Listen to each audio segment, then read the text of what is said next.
প্রিয় শিক্ষার্থীরা, রফিকুল এডুকেশন বিডির নতুন আরেকটি ভিডিওতে তোমাদেরকে স্বাগত জানাচ্ছি। তো আজকে আমি তোমাদের সামনে যে বিষয়টা নিয়ে আসলাম সেটা হলো রচনা, দুর্নীতি ও তার প্রতিকার। তো প্রিয় শিক্ষার্থীরা, আমি এই পুরো রচনাটি অনেক সময় নিয়ে তৈরি করেছি।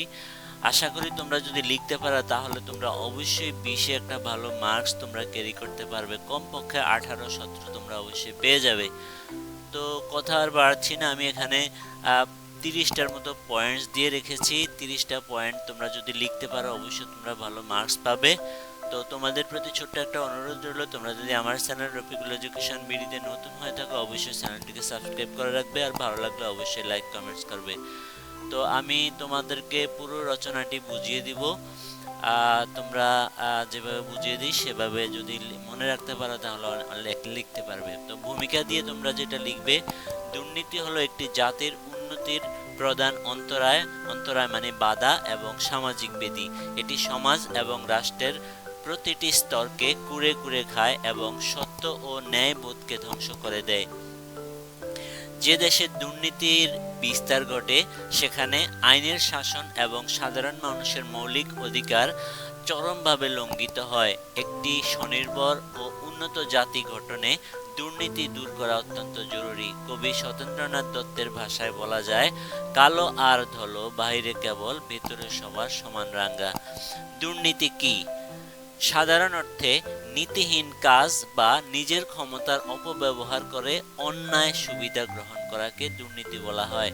যখন কোনো ব্যক্তি নিজের স্বার্থের জন্য অন্যের অধিকার খর্ব করে বা অবৈধ উপায়ে অর্থ উপার্জন করে তাকে দুর্নীতির আওতায় ফেলা হয়। ঘুষ গ্রহণ, স্বজনপ্রীতি, সরকারি অর্থ আত্মসাৎ ইত্যাদি সবই দুর্নীতির অংশ। নীতি ও আদর্শ থেকে বিচ্যুত হওয়া মানব চরিত্রের অন্যতম বড় অধঃপতন। এই প্রসঙ্গে মনীষীরা বলেছেন, নীতি ছাড়া মানুষ পশুর সমান, অনীতি এনে দেয় মহা তুফান। 3 নম্বরে তোমরা লিখবা বাংলাদেশের দুর্নীতির চিত্র। বাংলাদেশের দুর্নীতির চিত্র অত্যন্ত উদ্বেগজনক ও দুঃখজনক। সরকারি বেসরকারি নানা প্রতিষ্ঠান থেকে শুরু করে তৃণমূল পর্যায়ে পর্যন্ত এর শিকড় ছড়িয়ে পড়েছে। সাধারণ মানুষ ছোটখাটো কাজ সম্পন্ন করতে গিয়েও নানা ভোগান্তি ও ঘুষের মুখোমুখি হন। এই পরিস্থিতি দেশের প্রকৃত উন্নয়ন ও অগ্রগতিকে মারাত্মকভাবে বাধাগ্রস্ত করছে। কবি রবীন্দ্রনাথ ঠাকুরের বাণী এখানে স্মরণীয়, অন্যায় যে করে আর অন্যায় যে সহে, তব ঘৃণতারে তৃণ সমদহে। 4 নাম্বার, দুর্নীতির নানা প্রকার। দুর্নীতি সমাজে নানা রূপ ও বহুমাত্রিক চেহারায় আত্মপ্রকাশ করে থাকে। এর মধ্যে ঘুষ গ্রহণ, অর্থ পাচার, জালিয়াতি, স্বজনপ্রীতি ও ক্ষমতার অপব্যবহার অন্যতম। প্রশাসনিক দপ্তর থেকে শুরু করে শিক্ষা ও স্বাস্থ্য খাতেও নানা উপায়ে দুর্নীতি ছড়িয়ে পড়েছে।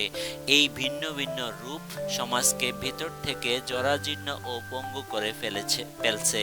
মনীষীরা তাই সজাগ করে বলেছেন, পাপ কখনো গোপন থাকে না, আর অন্যায়ের ফল শুভ হয় না। 5 নম্বরে দুর্নীতির প্রধান কারণসমূহ। দুর্নীতির নেপথ্যে অনেকগুলো জটিল ও গভীর কারণ সক্রিয় থাকে। এর মধ্যে মানুষের অসীম লোভ, নৈতিক শিক্ষার অভাব, দুর্বল আইন শৃঙ্খলা এবং প্রশাসনিক নজরদারির অভাব প্রধান। এছাড়া উপযুক্ত শাস্তির অভাব অপরাধীদের আরও বেশি উৎসাহিত করে তোলে। যখন অপরাধী সাজা পায় না তখন সমাজ ব্যবস্থা ভেঙে পড়ে। এ বিষয়ে মনীষীদের একটি বিখ্যাত বাণী স্মরণ করা যায়, লোভ মানুষকে অন্ধ করে দেয় আর পাপ টেনে আনে বিনাশ। তাই দুর্নীতির মূল কারণগুলো চিহ্নিত করে তা উপড়াতে হবে। নাম্বার 6, অসৎ মানসিকতা। দুর্নীতির পেছনে রয়েছে বড় দুর্নীতির পেছনে সবচেয়ে বড় অনুঘটক হলো মানুষের অসৎ ও কুৎসিত মানসিকতা। সততা ও সহানুভূতির অভাব মানুষকে অতি সহজে অপরাধের পথে ধাবিত করে। অল্প পরিশ্রমে বেশি পাওয়ার আকুল আকাঙ্ক্ষা মানুষকে বিবেকহীন করে তোলে। মানসিকতা ভালো না হলে কোনো আইন দিয়ে মানুষকে পুরোপুরি সৎ বানানো যায় না। তাই কবি বলেছেন, নিজের মনকে নিষ্কলঙ্ক রাখাটাই হলো অন্যায়ের বিরুদ্ধে সবচেয়ে বড় প্রতিরোধ। নাম্বার 7, নৈতিকতার অভাব। শিক্ষা ও পারিবারিক জীবনে সুদৃঢ় নৈতিকতার অভাব দুর্নীতি বৃদ্ধির অন্যতম কারণ। আধুনিক শিক্ষা অর্জন করলেও যদি সৎ ও আদর্শ চরিত্র গঠিত না হয় তবে সেই শিক্ষা নিষ্ফল হয়ে পড়ে। নীতিবোধ না থাকলে মানুষ অতি সহজেই ক্ষণস্থায়ী সুবিধার জন্য অপরাধে জড়িয়ে পড়ে। নৈতিকতাহীন ব্যক্তি সমাজ বা দেশের কোনো কল্যাণ করতে পারে না। মহাত্মা গান্ধী বলেছিলেন, নৈতিকতাহীন শিক্ষা সমাজের জন্য একটি মস্ত বড় অভিশাপ। তাই প্রতিটি পরিবারে ও বিদ্যালয়ে নৈতিক শিক্ষা বাড়ানো প্রয়োজন। নাম্বার 8, আইনের সঠিক প্রয়োগের অভাব। আইন যদি কাগজে কলমে বন্দী থাকে এবং বাস্তব ক্ষেত্রে তার প্রয়োগ না হয় তবে অপরাধীরা বেপরোয়া হয়ে ওঠে। বিচারহীনতার সংস্কৃতি দুর্নীতিকে সমাজে স্থায়ী আসন গেড়ে বসতে সাহায্য করে। প্রভাবশালী ব্যক্তিরা যখন অপরাধ করে পার পেয়ে যায় তখন সাধারণ মানুষ আইনের উপর আস্থা হারিয়ে ফেলে। আইনের নিরপেক্ষ ও সঠিক প্রয়োগই কেবল অন্যায় কমাতে পারে। মনীষীদের মতে আইন যদি অন্ধের মতো বিচার না করে তবে সমাজে শান্তির প্রদীপ নিভে যায়। সবাইকে আইনের আওতায় আনাই হলো ন্যায়ের ভিত্তি। নাম্বার 9, কম বেতন ও অর্থলোভ। অনেক ক্ষেত্রে কম আয় এবং অতিরিক্ত অর্থ অর্জনের লোভ মানুষকে দুর্নীতির দিকে ঠেলে দেয়। মৌলিক চাহিদা পূরণে অসামর্থ্য অথবা অপরিমিত বিলাসবহুল জীবনযাপনের সুপ্ত বাসনা অন্যায় উপার্জনে প্ররোচিত করে। তদুপরি প্রয়োজনের চেয়ে পাওয়ার ইচ্ছা যখন বেড়ে যায় তখনই নীতি বিসর্জিত হয়। এই মানসিক দাসত্ব সম্পর্কে কাজী নজরুল ইসলাম লিখেছেন, হে দারিদ্র, তুমি মোরে করেছ মহান, তুমি মোরে দানিয়াছ খ্রিস্টের সমান। সংযমী জীবন এবং সীমিত চাহিদাই পারে মানুষকে লোভের ফাঁদ থেকে মুক্ত রাখতে। নাম্বার 10, রাজনৈতিক সদিচ্ছার অভাব। দুর্নীতি দূর করতে হলে শক্তিশালী ও সুদৃঢ় রাজনৈতিক সদিচ্ছা অত্যন্ত প্রয়োজন। শাসক ও রাজনীতিবিদরা যদি দুর্নীতিমুক্ত দেশ গঠনে আপোষহীন না হন তবে কোনো পদক্ষেপই সফল হয় না। অনেক সময় রাজনৈতিক আশ্রয় প্রশ্রয়ে দুর্নীতিবাজরা আরো বেশি সাহস পেয়ে যায়। রাজনীতিবিদদের অবশ্যই সততার দৃষ্টান্ত স্থাপন করতে হবে। রাজনৈতিক সচেতনতা প্রসঙ্গে মনীষীরা বলেছেন, যে নেতা নিজে সৎ ও নীতিবান তার দেশ লাভ করে পরম সম্মান। নাম্বার 11, প্রশাসনিক দুর্বলতা। প্রশাসনের সর্বস্তরে স্বচ্ছতা ও সঠিক জবাবদিহিতার অভাব দুর্নীতিকে উৎসাহিত করে। মনিটরিং ব্যবস্থা দুর্বল হলে অসৎ কর্মকর্তারা খুব সহজেই নিজেদের স্বার্থ হাসিল করে নিতে পারে। জবাবদিহিতা না থাকলে কাজের গতি কমে যায় এবং পদে পদে হয়রানি বা ঘুষের লেনদেন বাড়ে। একটি শক্তিশালী প্রশাসনিক কাঠামোই পারে অপশাসন রুখতে। মনীষীদের মতে স্বচ্ছতা যেখানে অনুপস্থিত থাকে সেখানে দুর্নীতির কালো ছায়া গ্রাস করে। নাম্বার 12, শিক্ষার অভাব। প্রকৃত সুশিক্ষার অভাব মানুষকে অন্যায়ের কুফল ও অসততার পথ সম্পর্কে সচেতন হতে দেয় না। কেবল সনদ অর্জন করাই প্রকৃত শিক্ষা নয়, নীতি ও মানবিকতার সঠিক বোধ লাভ করাই শিক্ষার মূল উদ্দেশ্য। সুশিক্ষিত মানুষ কখনো সমাজ ও দেশের ক্ষতি করে কোনো কাজ করতে পারে না। যে সমাজে শিক্ষার মান নিচু সেখানে দুর্নীতির বিস্তার ঘটে দ্রুত। কবি গোলকচন্দ্র সেনের ভাষায়, জ্ঞানের আলো জ্বালাও মনে, দূর করো অন্ধকার ক্ষণে ক্ষণে। সুশিক্ষাই কেবল পারে আলোকিত ও সৎ সমাজ নিশ্চিত করতে। নাম্বার 13, দারিদ্র্য ও বেকারত্ব। দারিদ্র্য ও বেকারত্ব অনেক সময় মানুষকে টিকে থাকার লড়াইয়ে বাধ্য হয়ে অনৈতিক পথ বেছে নিতে প্ররোচিত করে। যখন কাজের সুযোগ সীমিত থাকে এবং জীবন ধারণ কঠিন হয়ে পড়ে, তখন নীতি রক্ষা করা অনেকের জন্য কঠিন হয়ে দাঁড়ায়। অসৎ চক্র এই সুযোগ কাজে লাগিয়ে তরুণদের অপরাধমূলক কাজে ব্যবহার করে। এ বিষয়ে জীবনমুখী উক্তি হলো, ক্ষুধা যেখানে তীব্র রূপ নেয়, বিবেক সেখানে মাঝে মাঝে হার মেনে নেয়। তাই কর্মসংস্থান সৃষ্টি ও দারিদ্র্য বিমোচন দুর্নীতি রোধের অন্যতম বড় হাতিয়ার। নাম্বার 14, দুর্নীতির ক্ষতিকর দিকসমূহ। দুর্নীতি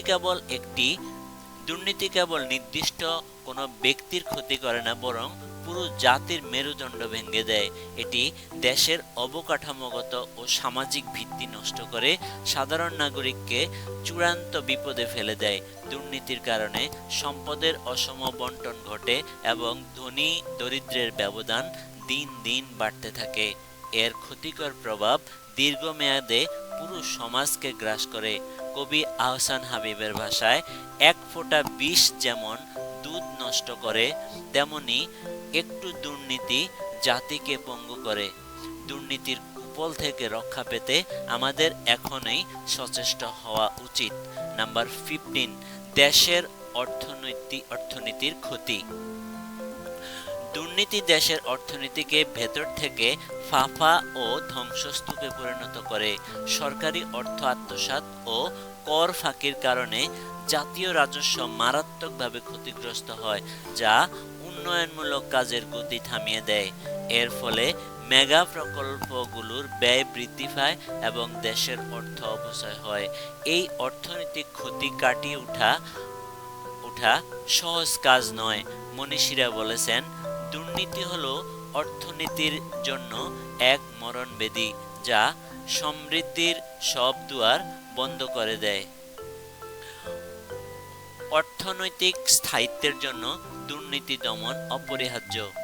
নাম্বার 16, সাধারণ মানুষের কষ্ট। দুর্নীতির সবচেয়ে প্রত্যক্ষ ও নির্মম শিকার হয় দেশের খেটে খাওয়া সাধারণ মানুষ। সরকারি সেবা পেতে গিয়ে তাদের পদে পদে হয়রানি ও অতিরিক্ত অর্থ দিতে হয়। তাদের হাড় ভাঙ্গা খাটুনির টাকা যখন অসৎ মানুষের পকেটে যায়, তখন তাদের জীবনে চরম হতাশা নেমে আসে। কবি জসিমউদ্দিন তার কবিতায় যেমন সাধারণ মানুষের কষ্টের কথা বলেছেন, দুঃখ যাদের নিত্যদিনের সাথী, তাদের ঘরে জ্বলে না মোটেও বাতি। সাধারণ মানুষের মুখে হাসি ফোটাতে হলে দুর্নীতিমুক্ত সমাজ গড়া ছাড়া উপায় নেই।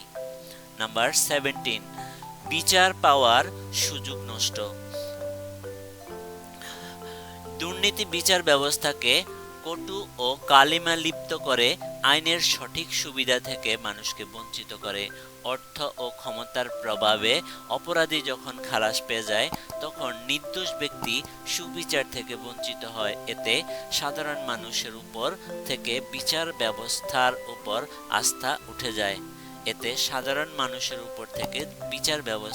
আস্থা উঠে যায়। সুবিচারহীন সমাজ কখনো টিকে থাকতে পারে না।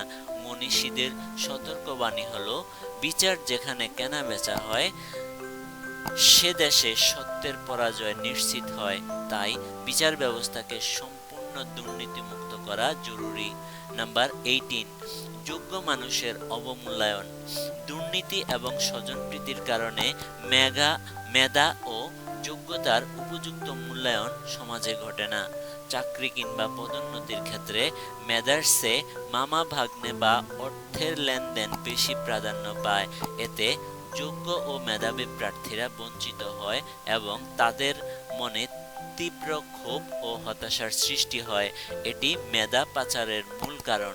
কবির ভাষায় বলা যায়, মেধার যদি হয় না সঠিক কদর, তবে দেশের কপালে নেমে আসে আঁধার।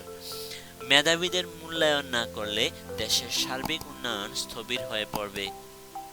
নাম্বার 19, বিদেশি বিনিয়োগ কমে যাওয়া। যে দেশে দুর্নীতির মাত্রা বেশি, সেখানে বিদেশি বিনিয়োগকারীরা টাকা বিনিয়োগ করতে ভয় পায়। অতিরিক্ত আমলাতান্ত্রিক জটিলতা ও ঘুষ লেনদেনের কারণে ব্যবসা পরিচালনার খরচ অস্বাভাবিক বেড়ে যায়। ফলে দেশি বিদেশি বড় বিনিয়োগকারীরা মুখ ফিরিয়ে নেয়, যা শিল্পায়নের পথে বড় বাধা। এ প্রসঙ্গে অর্থনীতি বিশেষজ্ঞরা বলেন, স্বচ্ছতা ও সততাই ব্যবসার আসল মূলধন। দুর্নীতি যেখানে ডেকে আনে চরম পতন। বিনিয়োগ বান্ধব পরিবেশ তৈরিতে দুর্নীতিমুক্ত প্রশাসন জরুরি। নাম্বার 20, সমাজ থেকে শান্তি নষ্ট হওয়া। দুর্নীতি বৃদ্ধি পেলে সমাজের শৃঙ্খলা ও শান্তি সম্পূর্ণ বিনষ্ট হয়ে পড়ে। অপরাধীরা সমাজে প্রকাশ্যে ঘুরে বেড়ায় এবং অপরাধ প্রবণতা দিন দিন বৃদ্ধি পায়। মানুষ নিজের জীবন ও সম্পদের নিরাপত্তা নিয়ে সর্বদা শঙ্কার মধ্যে থাকে। পারস্পরিক শ্রদ্ধা ও বিশ্বাসের জায়গাটি নষ্ট হয়ে যায়। মনীষীরা বলেছেন, অন্যায় যেখানে রাজত্ব করে, শান্তি সেখানে দূর পাহাড়ে বাস করে। সমাজে শান্তি ফেরাতে হলে অন্যায়ের মূল উপড়ে ফেলতে হবে। নাম্বার 21, যুব সমাজের ভবিষ্যৎ নষ্ট। দুর্নীতি যুব সমাজকে চরমভাবে হতাশ ও অর্থনৈতিকতার দিকে দুর্নীতি যুব সমাজকে চরমভাবে হতাশ ও অনৈতিকতার দিকে ঠেলে দেয়। তারা যখন দেখে পড়াশোনা ও যোগ্যতা সত্ত্বেও দুর্নীতির কারণে কাজ মিলছে না, তখন তারা ভুল পথে পরিচালিত হতে পারে। অনেকে মাদক বা অন্যান্য অপরাধমূলক কর্মকাণ্ডে জড়িয়ে পড়ে ধ্বংস হয়ে যায়। এই পরিস্থিতি জাতির জন্য চরম বিপজ্জনক। কবির ভাষায় বলা যায়, তরুণ আলো যদি নিভে যায় আঁধারে, তবে দেশ ডুবে যাবে ঘোর অন্ধকারে। যুব সমাজকে বাঁচাতে দুর্নীতিমুক্ত পরিবেশ দেওয়া আমাদের দায়িত্ব। নাম্বার 22, দেশের সুনাম নষ্ট। আন্তর্জাতিক অঙ্গনে কোনো দেশের দুর্নীতির চিত্র ফুটে উঠলে সেই দেশের সম্মান ক্ষুণ্ণ হয়। বহির্বিশ্বে দেশের ভাবমূর্তি কালিমা লিপ্ত হয় এবং অন্যান্য দেশ সম্পর্ক স্থাপনে দ্বিধাগ্রস্ত হয়। এটি বৈদেশিক বাণিজ্য ও পর্যটন শিল্পের উপর অত্যন্ত নেতিবাচক প্রভাব ফেলে। বিদেশের মাটিতে দেশের সম্মান রক্ষা করা প্রতিটি নাগরিকের দায়িত্ব। মনীষীরা বলেন, সম্মান অর্জন করা কঠিন কাজ হলেও অন্যায়ের কারণে তা এক মুহূর্তেই হারায়। বিশ্ব দরবারে মাথা উঁচু করে দাঁড়াতে হলে আমাদের দুর্নীতিমুক্ত হতে হবে। নাম্বার 23, দুর্নীতিমুক্ত দেশ গড়তে আমাদের করণীয়। দুর্নীতিমুক্ত দেশ গড়ে তোলা কোনো একক মানুষের কাজ নয়। এর জন্য প্রয়োজন সর্বস্তরের মানুষের সম্মিলিত প্রচেষ্টা। অন্যায়কে প্রশ্রয় না দেওয়া এবং অন্যায়ের বিরুদ্ধে সোচ্চার হওয়াই আমাদের প্রধান কর্তব্য। প্রতিটি নাগরিককে নিজ নিজ অবস্থান থেকে সততার চর্চা করতে হবে। দেশপ্রেমের চেতনায় উদ্বুদ্ধ হয়ে আমাদের একযোগে কাজ করতে হবে। কবি কায়কোবাদের ভাষায়, দেশের কাজে ছাপিয়ে দাও প্রাণ, তবেই ঘুচবে দেশের সব অপমান। আজকের এই অঙ্গীকারই একটি সুন্দর ভবিষ্যৎ নিশ্চিত করতে পারে। নাম্বার 24, কঠোর আইন তৈরি ও প্রয়োগ। দুর্নীতি প্রতিরোধে বিদ্যমান আইনের সংস্কার করে আরও কঠোর আইন প্রণয়ন করতে হবে। আইন পাশ করাই শেষ কথা নয়, তার দ্রুত ও নিরপেক্ষ প্রয়োগ নিশ্চিত করাও সবচেয়ে জরুরি।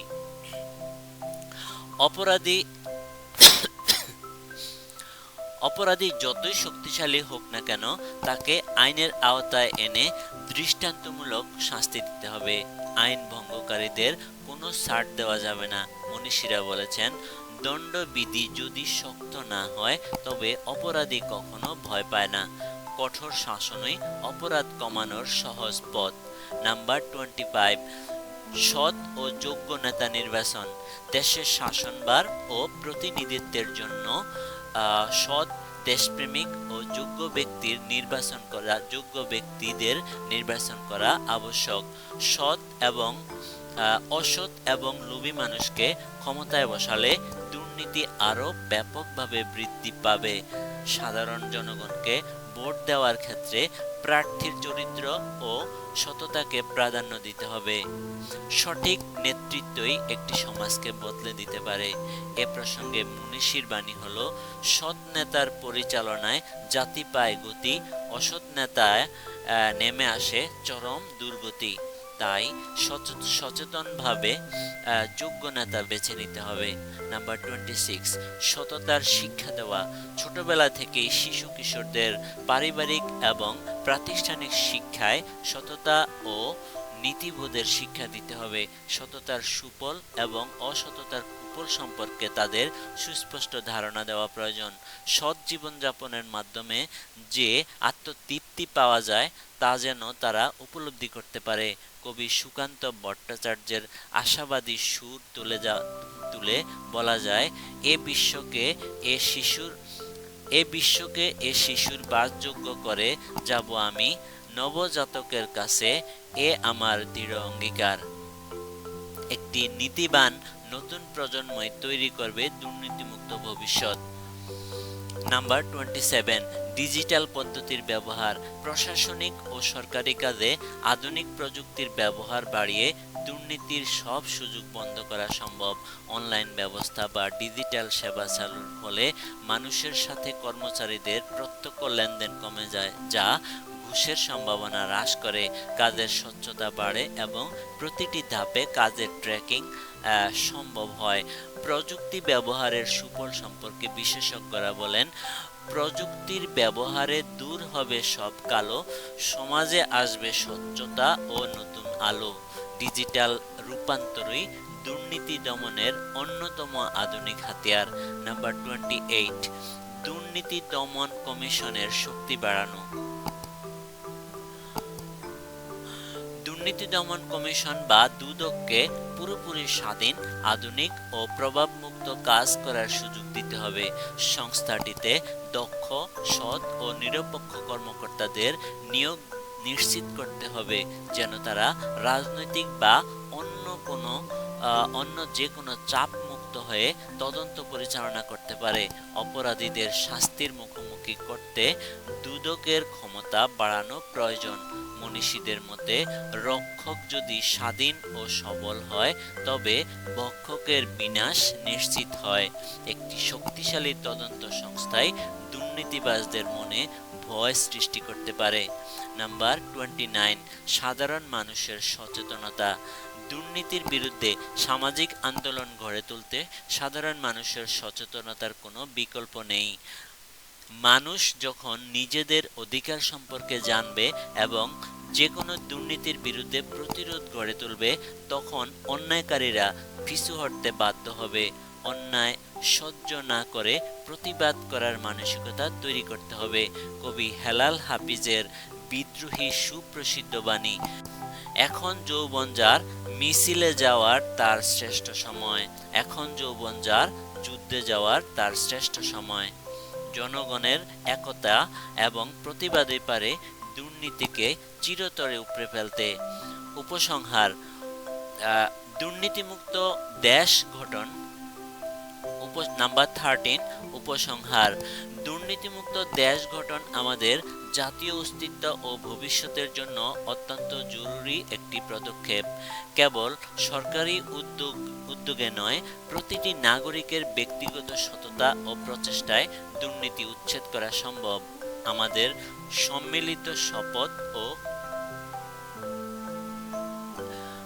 সম্মিলিত শপথ ও কঠোর পদক্ষেপই পারে এই কালো বেদি থেকে জাতিকে মুক্ত করতে। আসুন আমরা সবাই অন্যায়ের বিরুদ্ধে ঐক্যবদ্ধ হই। তো প্রিয় শিক্ষার্থীরা, এই ছিল পুরো রচনাটি আমি তোমাদেরকে বুঝিয়ে দিলাম। আশা করি তোমরা বুঝতে পেরেছ। তো আজকের মধ্যে এতটুকুই। আবার দেখা হবে নতুন কোনো দিনে নতুন কোনো বিষয় নিয়ে। সে পর্যন্ত সবাই ভালো থেকো। আল্লাহ হাফেজ।